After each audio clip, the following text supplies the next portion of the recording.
On a normalement avec nous Monsieur Bellossa. Ça nous semblait important d'interroger les anapathes pour savoir ce qu'eux, ils voyaient du côté de leur microscope et du regard qu'ils pouvaient porter avec déjà cette expérience qu'ils avaient eue à travers l'hépatite C, où on avait eu énormément besoin d'eux. Puis après, ils avaient été mis de côté, et puis maintenant, ils reviennent sur la NASH et voilà. Quel regard il peut porter, qu'est-ce qu'il peut nous transmettre de son expérience. Merci Pierre d'être avec nous. Merci beaucoup. Vous m'entendez bien? Oui. Vous pouvez me passer la première diapositive, s'il vous plaît? Je voulais déjà remercier SOS Hépatite de l'invitation. C'est un plaisir pour moi et je regrette malheureusement, et pour des raisons tout à fait indépendantes de ma volonté, de ne pas pouvoir être présent parmi vous. Alors, si je pouvais avoir la première diapositive. Donc, j'ai la tâche difficile de vous parler de la biopsie hépatique. Enfin, difficile, pas vraiment, parce que je partage absolument tout ce qui a été dit précédemment par les intervenants, que ce soit Laurent ou que ce soit Jérôme. La place de la biopsie hépatique, effectivement, elle est relativement limitée. Je vais détailler ça dans ma présentation, mais elle est intéressante, je crois, pour bien comprendre ce dont on va parler. Donc, voilà, je peux passer à la diapositive suivante, s'il vous plaît. Voilà, alors pourquoi est-ce que c'est important? Parce que tout ce dont ont parlé les intervenants précédents, c'est-à-dire la stéatose, la fibrose, la cirrhose ou même la NASH, ce sont des descripteurs en fait de lésions anatomiques du foie. Et donc, pour visualiser ou pour évaluer ces lésions histologiques du foie, eh bien malheureusement, c'est la biopsie hépatique. Et ça, ce n'est pas moi qui le dis, c'est aussi la FDA. Et dans un de ces papiers de guidance récents, ils décrivent effectivement la NAFLD comme un spectre histologique de modification allant de la stéatose simple qui peut progresser vers une maladie inflammatoire chronique avec au final la cirrhose. Donc on est bien là, ici, dans l'histologie et dans la biopsie. Diapositive suivante. Et bien évidemment, je suis encore une fois tout à fait d'accord avec ce qui a été dit précédemment. La biopsie, elle n'est sûrement pas un outil de dépistage de première ligne pour toutes les raisons que vous connaissez parfaitement. C'est un examen invasif qui n'est pas agréable, c'est un examen coûteux. Il nécessite bien sûr une expertise, aussi bien dans sa réalisation par les pathologues ou le radiologue, que dans son évaluation par des anatomopathologistes, et nous ne sommes malheureusement pas très nombreux. Et donc, bien évidemment, dans le contexte de cette maladie, ce sont les biomarqueurs, que ce soit les tests sanguins ou l'imagerie, qui sont des examens qui doivent bien sûr être effectués en première ligne. Diapositive suivante, s'il vous plaît. Alors, pour moi, ces tests non invasifs sont excellents pour la stéatose, très bons pour la fibrose, beaucoup moins bons pour la NASH, on va en reparler tout à l'heure, mais c'est ceux qui permettent de sélectionner les patients chez qui une biopsie pourrait être utile. Et quelles sont les indications de la biopsie à l'heure actuelle? Alors, il y en a une qui est, je dirais, indépendante de notre volonté à tous, ce sont les essais cliniques. Tous les essais cliniques actuellement en cours, qu'il s'agisse des essais de phase 2 ou des essais de phase 3, nécessitent une biopsie hépatique. Je dirais même plus, nécessitent 2 biopsies hépatiques. Une biopsie hépatique au moment de l'inclusion, parce que tous les patients ne seront pas traités. Les indications sont à peu près, pour tous les essais, à peu près similaires. On n'inclura dans des essais que des patients qui ont une maladie significative, tant au point de vue de l'activité, c'est-à-dire l'inflammation en gros, et de la fibrose. Et pour avoir cette évaluation précise, c'est la biopsie hépatique. Et puis la deuxième biopsie, c'est la biopsie en fin de traitement, car à l'heure actuelle, le critère d'efficacité du traitement repose sur la diminution des lésions histologiques, et même si en parallèle, les examens non invasifs montrent une dynamique favorable, l'AFDA et l'IMS sont tout à fait, pour le moment, sur la ligne d'utiliser une biopsie hépatique pour évaluer la réponse au traitement, et il y a des définitions tout à fait particulières de réponse au traitement. Donc ça, c'est l'indication, je dirais, majeure de la biopsie hépatique, et si vous voulez inclure un de vos patients dans un essai clinique, vous n'avez malheureusement pas d'autre choix. Après, le choix reste, on revient aux hépatologues. Vous avez un patient qui a une suspicion de maladie évoluée avec un fibroscan élevé, peut-être des transaminases, etc. La biopsie hépatique, dans ces conditions, peut être utile. Pourquoi? Parce que vous savez, par exemple, qu'il a très probablement, grâce aux marqueurs non invasifs, une fibrose avancée F3, F4. Vous savez que vous allez dans le mur, mais vous ne savez pas à quelle vitesse vous y allez. Est-ce que vous y allez à 200 km/h ou est-ce que vous y allez à 30 km/h? Et cette vitesse d'évolution de la maladie, elle est liée à l'activité, à l'inflammation. Et là, malheureusement, on manque de marqueurs non invasifs. Donc, ces patients qui ont cette fibrose évoluée peuvent effectivement bénéficier d'une biopsie hépatique. Enfin, l'autre problème est celui d'une comorbidité, tout en sachant qu'il est extrêmement difficile pour les entomopathologistes de faire la différence entre ce qui est NASH, c'est-à-dire maladie dysmétabolique, et ce qui est alcool, les lésions étant assez proches. Diapositive suivante. Alors, si vous faites une biopsie hépatique, il est essentiel de faire une bonne biopsie hépatique. Malheureusement, on voit trop souvent dans les essais cliniques arriver des biopsies, comme on voit ici sur la droite de l'image, les deux images. Malheureusement, ces documents sont ininterprétables. Ça représente peut-être environ 5% des biopsies qu'on reçoit dans le cadre des essais cliniques. Mais c'est vraiment dommage de faire une biopsie pour en arriver là. Pour avoir une biopsie de qualité, il faut que ce soit fait par quelqu'un qui ait bien sûr l'habitude de le faire, un hépatologue ou éventuellement un radiologue interventionnel. Mais dans ces cas-là, il faut bien préciser qu'il faut une aiguille, entre guillemets, de gros diamètre, c'est-à-dire une aiguille 16G, une diapositive précédente, voilà, et que la technique soit parfaite aussi bien au niveau de la fait que de la lecture. Donc, et pourquoi? Parce que la qualité de la biopsie, c'est étroitement lié à la valeur de l'évaluation histologique, et autant un pathologiste sera à l'aise pour évaluer la fibrose, l'inflammation, etc. sur une biopsie qui fait 2 cm et qui n'est pas trop fragmentée, autant sur une biopsie plus petite, ça devient extrêmement aléatoire. Diapositive suivante. Alors, un petit peu de sémantique, c'est quelque chose que Laurent a déjà abordé. Effectivement, c'est une maladie qui est mal nommée, c'est la stéatohépatite non alcoolique. Alors, ce qu'on appelle NAFLD, en fait, c'est un contexte large qui coiffe je dirais, deux entités principales. La stéatose pure, qu'on appelle NAFL, non-alcoolic fatty liver, et puis la maladie active qui est la stéatohépatite ou NASH. Donc on parle sans arrêt de NASH, mais il faut savoir que la majorité, bien évidemment, des patients ont une stéatose pure, Laurent l'a montré également, et que cette stéatose pure est majoritairement une lésion bénigne. Diapositive suivante.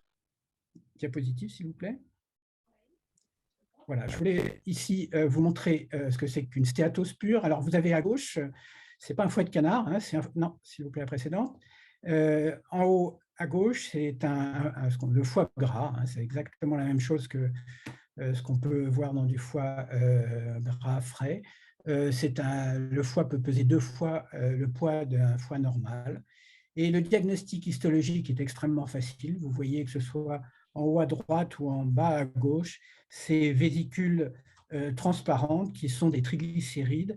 Et sur le bas à droite, vous voyez un fort grossissement, cette accumulation de graisse qui en fait apparaît en négatif parce que la graisse est éliminée quand on prépare la lame, mais on la voit très bien, c'est une vésicule, une accumulation de triglycérides qui va repousser en périphérie le noyau que vous voyez en haut à gauche et le cytoplasme que vous voyez tout autour. Et un foie qui a même une volumineuse vésicule de stéatose, un hépatocyte qui a une volumineuse vésicule de stéatose, fonctionne encore relativement bien. Et la stéatose, effectivement, peut s'accumuler de façon très, très importante sans donner ni inflammation ni fibrose. Diapositive suivante.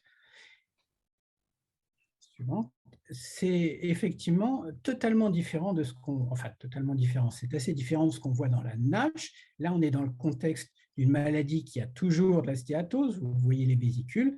Et vous voyez qu'à côté de ces vésicules, il y a des lésions qui sont des lésions de souffrance hépatocellulaire. Et vous avez en haut, au milieu, l'image B qui montre des hépatocytes qui sont gros, volumineux et clair, c'est le marqueur, le stigmate de la NASH. Et puis accompagné, vous voyez un plus fort grossissement sur la droite, par des lésions inflammatoires. Vous voyez ces petits points foncés qui correspondent aux cellules inflammatoires, principalement des lymphocytes et des macrophages. Et bien évidemment, le problème majeur de cette activité, de cette NASH, c'est que c'est le moteur qui fait évoluer le foie vers le développement d'une fibrose plus ou moins sévère. Diapositive suivante. Et donc, sous le microscope, il y a 3 composantes morphologiques à évaluer. La stéatose, on l'a vu, c'est le marqueur de la maladie, ce n'est pas le plus sévère, elle peut être très, très importante, on évalue la quantité. L'activité, ce sont les images dont je vous ai montré tout à l'heure et qui définissent la NASH, c'est-à-dire la ballonisation, l'inflammation, qui est le moteur de la progression de la maladie, et puis la fibrose qui en est le résultat et qui, bien sûr, est le seul facteur pronostic histologique de cette maladie. Diapositive suivante. Alors, je voudrais ici vous illustrer ce qu'est l'activité. Vous voyez les 2 lésions entourées. En bas à droite, la ballonisation. Ce sont des hépatocytes qui sont clairs, volumineux. Et on voit ici d'une part des hépatocytes avec la stéatose et d'autre part des hépatocytes avec un cytoplasme un peu granuleux qui sont gros et volumineux. C'est ça la ballonisation. C'est une lésion qui est absolument typique, je ne dirais pas si spécifique, parce qu'on voit aussi ça dans l'alcool, mais qui est très caractéristique de la NASH. Et puis l'inflammation, qui est un corollaire de ces lésions de souffrance hépatocytaire. On considère qu'effectivement, ces cellules ballonisées vont petit à petit mourir et entraîner cette réaction inflammatoire qui va entraîner le développement de la fibrose. Diapositive suivante. Ici, ça va être un grossissement plus important des lésions de ballonisation. Alors, vous avez sur les 2 images en haut un foie normal. Vous voyez que les hépatocytes sont plus ou moins clairs, mais ils ont une forme qui est en 2 dimensions, qui est une forme carrée. On voit à peu près sur la droite les limites des cellules. Eh bien, la ballonisation, par définition, la cellule devient ronde, elle devient plus claire et elle devient plus volumineuse. On ne sait pas très bien quel est le mécanisme de cette modification cellulaire, mais c'est typiquement un mécanisme qui va être lié à la mort de la cellule et qui va être le moteur de tout le reste de l'évolution de la maladie. Diapositive suivante. Et donc, l'autre élément de cette activité, c'est l'inflammation. Et vous voyez ici de la même façon sur le foie normal qu'en dehors des hépatocytes, on voit que de très rares petites cellules rondes.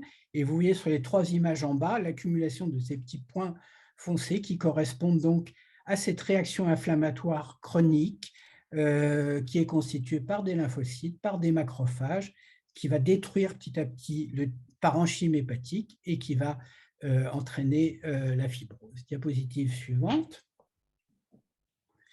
Donc, on utilise dans le contexte essentiellement des essais cliniques, mais également dans l'évaluation des patients, un score qu'on appelle le score NASH, qui a été développé donc par le NASH-IRN, qui est effectivement ce groupe américain sous l'égide du NIH, qui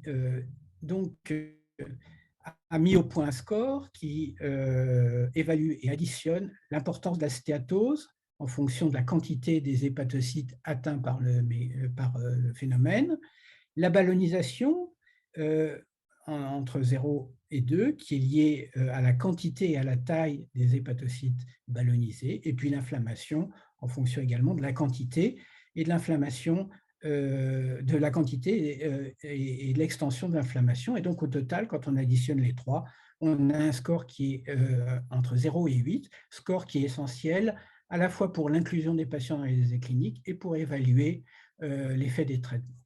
Diapositive suivante. Alors, bien évidemment, comme je l'ai déjà dit, le diagnostic de stéatohépatite en soi est essentiel parce que c'est lui qui va précipiter la fibrose, puis la cirrhose et éventuellement les complications telles le cancer.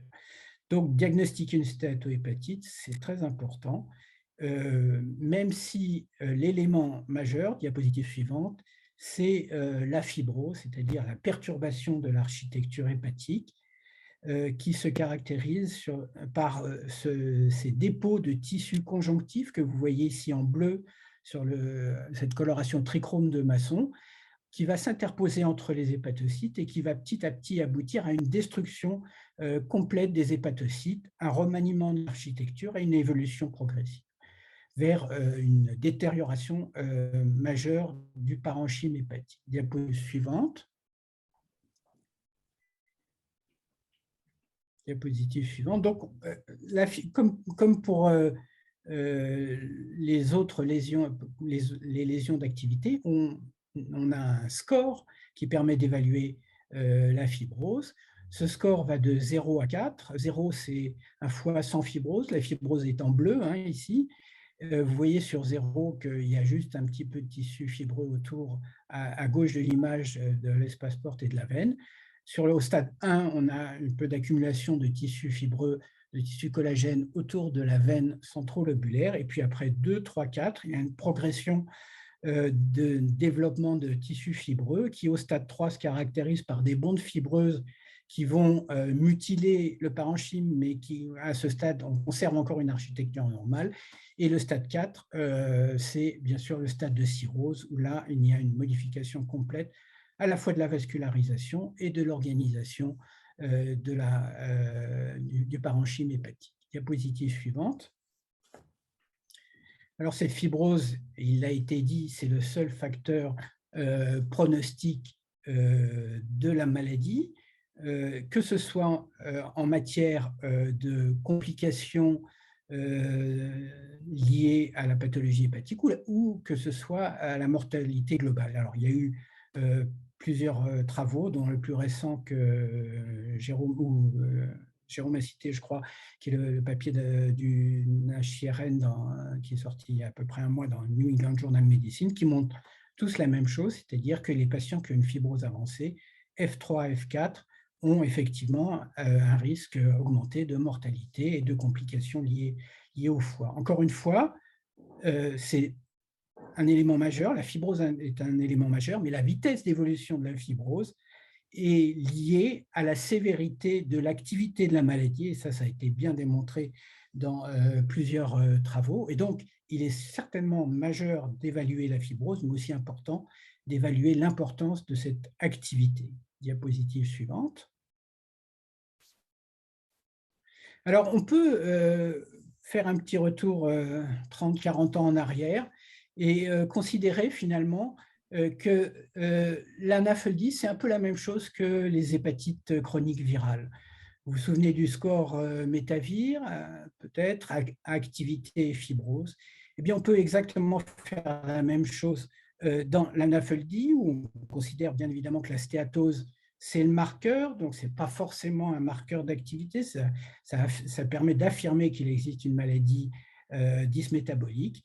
Et puis, en horizontal, l'activité, alors ici de 0 à 4, ce qu'on a proposé dans un score qu'on appelle le score SAF, et puis la fibrose en verticale de F0, F4. Et on a ainsi toutes les combinaisons possibles d'activité et de fibrose. Diapositive suivante. Et ce diagramme permet en fait de définir trois zones, trois groupes de patients, ceux qui ont très peu d'activité et ou très peu de fibrose, de A0 à F0 à A1, F1, sont des patients qui ont une maladie bénigne, quoi qu'il en soit, et quelle que soit l'importance de la stéatose. Ceux qui ont une activité marquée A3, A4 et ou une fibrose marquée, F3 ou F4, qui sont les patients à traiter, ou du moins, bien sûr, avec les règles hygiéno-diététiques, mais également à essayer d'inclure dans les essais cliniques. Et puis, entre les deux, les patients qui, pour certains, ne peuvent pas encore être inclus dans les essais cliniques, mais qui doivent être suivis. Donc, on est finalement dans un paradigme tout à fait identique à celui des hépatites chroniques virales, avec une notion d'activité qui est le moteur du développement de la fibrose. Diapositive suivante. Alors, je voudrais terminer par une note quand même relativement optimiste, c'est qu'il y a des traitements. Alors, on en a parlé, il y a 7 ou 8 phases 3 en cours, il y a plus de 50, je crois, phase 2 qui sont en cours. Et l'évaluation des traitements se fait dans ce qu'on appelle une analyse d'intérim, après, en fin de traitement, ça peut durer 6 mois, 12 mois, 18 mois suivant le traitement. Et là, ce sont les lésions histologiques qui vont être essentielles. Mais bien évidemment, le plus important, c'est l'évolution au long cours, c'est-à-dire la survie, les complications et la mortalité. Et donc, mais ça prend 5 ans, 6 ans ou plus. Et donc, c'est pour ça que la FDA considère qu'il faut une évaluation histologique à 18 mois qui permettra éventuellement de faire une mise sur le marché accélérée si les lésions histologiques évoluent favorablement. Alors, qu'est-ce qu'on attend de ces traitements? Eh bien, c'est d'abord la résolution de la NASH, c'est-à-dire une disparition des lésions inflammatoires. La stéatose peut rester, mais ce qu'il faut, c'est que la ballonisation disparaisse et que l'inflammation devienne minime ou devienne totalement absente. Et le deuxième critère, diapositive suivante, c'est la régression de la fibrose. Et on estime qu'il faut au moins un stade de fibrose de régression pour considérer que le traitement est efficace. Donc, ces deux éléments histologiques, résolution de la NASH et ou régression de la fibrose, sont les critères d'évaluation des traitements. Et pour terminer, je voudrais montrer cette dernière diapositive où il s'agit d'un patient avec sa biopsie avant traitement et sa biopsie après traitement. Alors, je ne sais pas si le patient était dans le groupe placebo ou dans le groupe traité. Ce sont des biopsies qui viennent d'un essai clinique, mais je sais que les deux biopsies venaient du même patient. Et vous voyez qu'à gauche, les lésions sont évoluées. Il y a déjà une fibrose sévère, F3, une stéatose très marquée. Et vous voyez que sur la biopsie de droite, on a un retour à une histologie absolument normale. Donc, les lésions histologiques hépatiques de la NAFLD peuvent être très sévères. L'évaluation dans ce contexte-là nécessite une biopsie hépatique très probable, sûrement pour les essais cliniques et très probablement pour le suivi des patients. Et les traitements vont peut-être nous apporter à terme des bonnes nouvelles, en tout cas, nous l'espérons tous. Je vous remercie de votre attention.